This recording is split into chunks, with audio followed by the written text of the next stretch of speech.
भारतीय सेना जहां एक और देश की सुरक्षा का जिम्मा संभालती है, उसी के साथ साथ पर्यावरण एवं दूर दराज क्षेत्रों में जहां चिकित्सा सुविधाओं का अभाव है, वहां स्वास्थ्य चिकित्सा शिविर लगाने का काम भी कर रही है। उत्तराखंड सब एरिया 127 इको टास्क फोर्स और मिलिट्री हॉस्पिटल देहरादून की ओर से आज़ादी के अमृत उत्सव के तहत दूर दराज के इलाकों में समाज के वंचित वर्गों तक चिकित्सा सुविधा प्रदान करने के उद्देश्य से देहरादून के जनजातीय क्षेत्र जौनसार बावर के इंटीरियर क्षेत्र लखवाड़ में स्वास्थ्य चिकित्सा शिविर आयोजित किया गया।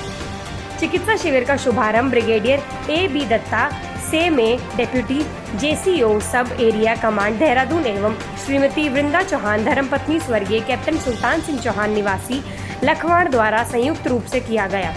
चिकित्सा शिविर में पहुंचे सैन्य अधिकारियों का इंटर कॉलेज लखवाड़ के बच्चों ने स्वागत गान गाकर स्वागत किया। वहीं सैन्य अधिकारियों द्वारा बच्चों को पारितोषिक के रूप में सेना के लेफ्टिनेंट कर्नल पीयूष खुराना द्वारा एक स्मार्ट टीवी एवं कुछ नगद राशि देकर बच्चों का उत्साहवर्धन किया, जिस पर इंटर कॉलेज के प्रधानाचार्य अनिरुद्ध चौहान ने आभार एवं धन्यवाद प्रकट किया। भारी बरसात होने के बावजूद विधिवत रूप से मुख्य अतिथि श्रीमती वृंदा चौहान तथा सब एरिया उप कमांडेंट ब्रिगेडियर A.B. दत्ता सेवा मंडल व brigadier Mohan Singh Bisht commandant MH hospital Dehradun अगुवाई में राजकीय इंटर कॉलेज प्रांगण में वृक्षारोपण करने के उपरांत चिकित्सा शिविर को आरंभ किया गया। चिकित्सा शिविर में सभी आयु वर्ग के 650 से अधिक महिला पुरुष एवं बच्चों ने अपनी जांच कराई और आर्मी के विशेषज्ञ डॉक्टर द्वारा लिखी दवाइयां निःशुल्क प्राप्त की। सब एरिया डिप्टी कमांडेंट व हिंदी अधिकारियों के पहुंचने पर जगमोहन सिंह चौहान अध्यक्ष कृषि उत्पादन मंडी समिति चक्राता अध्यक्ष लखवाड़ बांध प्रभावित SC उत्थान समिति ग्राम प्रधान रिची चौहान, रमेश नेगी, सुजीत अग्रवाल, विक्रम सिंह चौहान, लूदर सिंह चौहान, पूर्व तरुण संघ अध्यक्ष पुनीत चौहान, भोपाल सिंह चौहान, सुमित चौहान, चतर सिंह चौहान आदि कई ग्रामीणों ने माल्यार्पण कर सेना के अधिकारियों का स्वागत किया।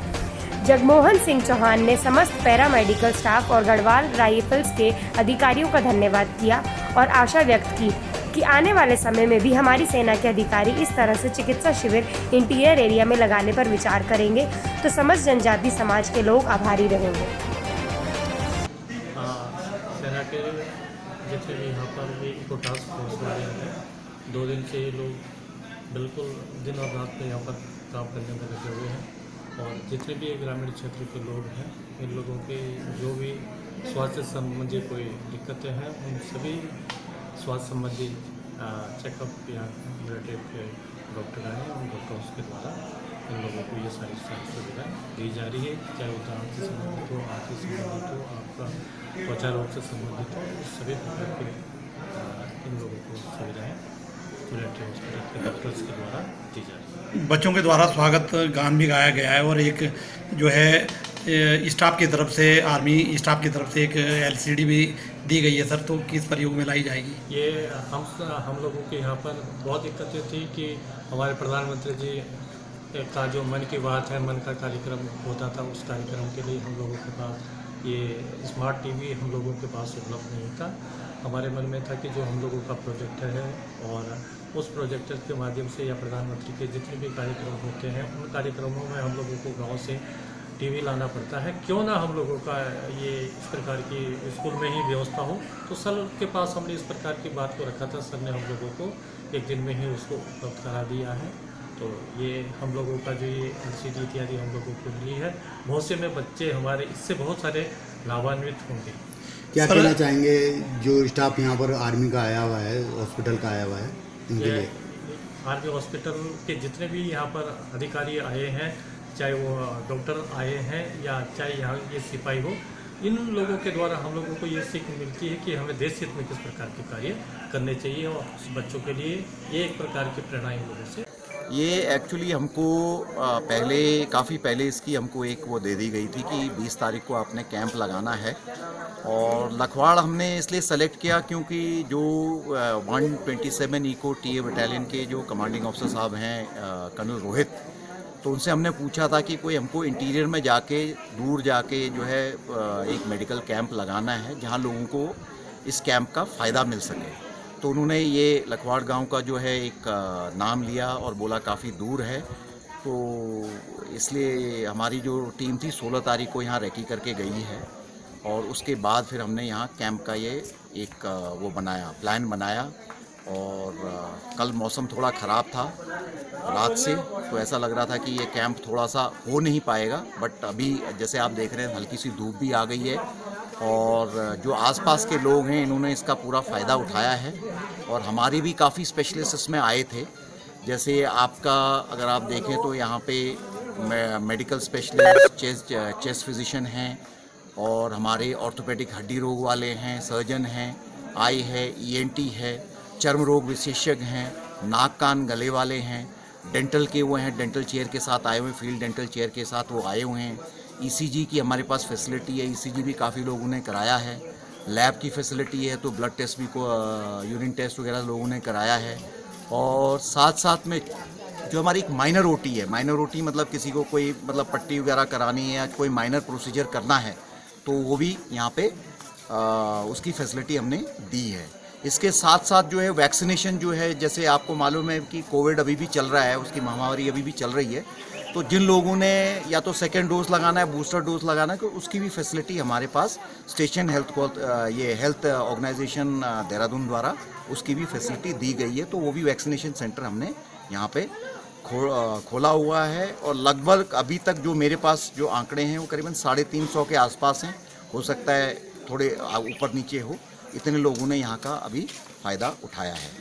सर क्या आगे भी इस तरह की इस क्षेत्र के लिए फैसिलिटी दी जाएगी सेना के द्वारा? जैसे आप लोगों को मालूम है कि लोगों ने इसका एक रिक्वेस्ट तो की डाला है कि अक्टूबर नवंबर में या जाड़ों में एक बार और होना चाहिए, ताकि और लोग इस दूर दराज गाँव के लोग इसकी फैसिलिटी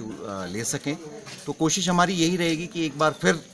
यहाँ कैंप आके करें, और जब अगली बार आएँ तो इसकी जो लोग यहाँ आते हैं वो ये उत्तराखंड सबेरिया और मिलिट्री हॉस्पिटल देहरादून की तरफ से एक मेडिकल कैंप का आयोजन किया गया है, और साथ ही हमारे जो एक्स सर्विसमैन हैं यहाँ पे उनके समस्याओं के बारे में जानकारी लेने के लिए और उन्हें हेल्प करने के लिए ये कैंप लगाया गया है। मेरे साथ कमांडेंट एमएच हैं, वो आपको बताएंगे कि कौन कौन से स्पेशलिस्ट्स यहाँ पे मौजूद हैं और क्या क्या फैसिलिटीज़ हैं इस कैंप में, आप उनसे पूछ सकते हैं। सर मौसम ख़राब होने के बावजूद भी जो है आपके द्वारा यहाँ इतना बढ़िया व्यवस्था की गई है सर, तो जैसे यहाँ पर कोई ऐसी बीमारी आती है जिसका इलाज देहरादून से इधर संभव नहीं सर, तो क्या वहाँ पर भी व्यवस्था इसकी की जाएगी? बिल्कुल, ख़राब मौसम का तो फ़ौज को कोई फ़र्क पड़ता नहीं है, हमारे सारे ऑपरेशंस ख़राब मौसम में ही होते हैं। तो हमें अच्छा लगा यहाँ आकर, और लोगों का भी रिस्पांस बहुत ही अच्छा है। बच्चों से लेके बुज़ुर्ग आए हैं यहाँ पे, और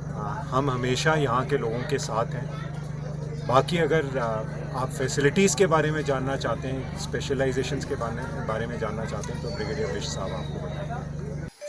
ये बहुत अच्छा लगा, आर्मी ने कैंप लगाया, मेडिकल कैंप, लोगों का बहुत भला हुआ। सब लोग इधर उधर से बहुत उत्साहित थे और सब लोग आए, और मुझे इन्होंने बुलाया था उद्घाटन करने के लिए, तो मैं आ गए। मैं उनके सेना की बहुत बहुत आभारी हूँ। उन्होंने इतनी की मतलब कि फौजी होने के नाते हमारे बैकग्राउंड जो है फौजी है, तो उन्होंने मुझे बुलाया, तो बहुत अच्छा रहा। हमारे जमसार बावर में जो है बहुत दूर दराज हॉस्पिटल बहुत दूर दूर है, लोग थोड़ा परेशान रहते, तो ऐसे कैंप लगने चाहिए। ऐसे कैंप लगे तो लोगों को बहुत सुविधा मिलेगी, और लोग जो है ऐसे उसमें खुश भी बहुत होते कि चलो इकट्ठे भी हो जाते, दूर दराज से भी सब इकट्ठे हो जाते, और खूब कैंप खूब अच्छा चलता। कैंप में कोई ऐसा नहीं कि भाई सुना रहे या कोई आए नहीं, बहुत लोग आते हैं, और बहुत लोग हर तरह के डॉक्टर से दिखाते हैं और खुश होते हैं बहुत। तो कैंप लगना चाहिए, कभी भोज लगाए तो कभी कोई लगाए, कभी कोई लगाए, तो दूर दराज कभी कहीं लगना चाहिए। कि यहाँ लखवाड़ में भी हम चाहेंगे कि नवंबर दिसंबर में या फरवरी मार्च अप्रैल में लगना चाहिए यहाँ पर एक कैंप और।